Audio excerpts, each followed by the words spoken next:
Okay, so let's go back to the end of high school. I was in love with this girl, Jenny, who she was from the wrong side of the tracks, if you can believe that. But had been going to our high school because her and her boyfriend got in some trouble at another school. Boyfriend was long gone. I mean, he was not in town. They were going to get married, though. She made that clear from the start. And I was, this was back years before the friend zone, but I was in the friend zone with her, but I loved her. And then all of a sudden I wasn't in the friend zone, though, because, I I lost my virginity to her. And anyway, I still knew that she was done. As soon as school was done, she was gone. But, I didn't know what fucking heartbreak was. My only experience was one time I had broken up with a girl and she cried a lot and I felt bad. But myself, I was already born with heartbreak. I just hadn't experienced it yet in this world. And my response to that, I did a lot of acid. Lots of acid, tons of acid.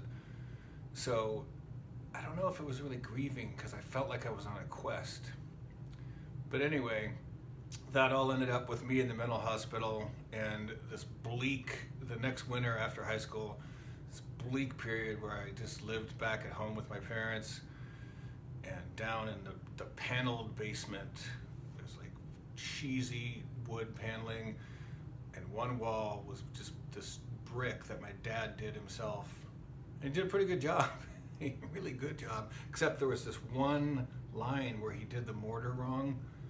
And you could rub your finger on it and dust would go flying off. And I just always thought one day I'm going to do that and this whole fucking place is going to collapse.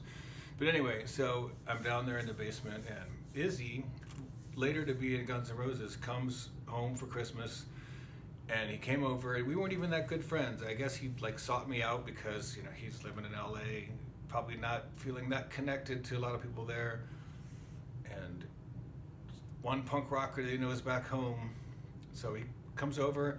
Remember his parents, his mom's station wagon went off the road and we had to push it back, me and my dad and him. And he had one of those first generation Sims. It was yellow plastic Sims snowboards and we took it out in the cow pasture and did a few runs and stuff. And he really exhorted, you gotta come to LA, dude, you gotta come out there. And at that time he was playing, he started out as a drummer, but now he was a bass player. And he gave me the card of the band. The band was called Naughty Women. It's just I'm one step away from killing myself in my parents' basement. And I want to go to LA. It sounds great, but how am I going to go from here to there? And so I didn't, Then fast forward to a year later now, I'm back in college and, me and my friends have this house in a band called the Screaming Dogs, and we live at the house is called the Dog House. And the second semester of school is winding up, and now I'm gonna go to LA. I'm gonna go out to California somehow. Izzy calls me again, dude, you gotta come out here, it's so great. And Jenny calls me, hey, I'm divorced, and I'm in California, you should come out here. So, long story short, I drove out there. By the time I got there, Jenny already had a new boyfriend. Just door, slam, face. And so I hung out for a little while there, skateboarding. Went up to LA one time. I had Izzy's number. I think he even got Axel, Bill Bailey's grandmother, to give me his number. I never even called him. Because fuck LA. I hated LA. It represented everything. I didn't want to be playing some metal band, Naughty Women or whatever. And so I moved to San Francisco instead and spent several years, as a bike messenger there. And all of a sudden, there's Izzy and Bill Bailey, Axel on TV. And after that, I wanted to be in a heavy metal band. I wanted to be on that stage in England where you see, But I also wanted to be in the Grateful Dead.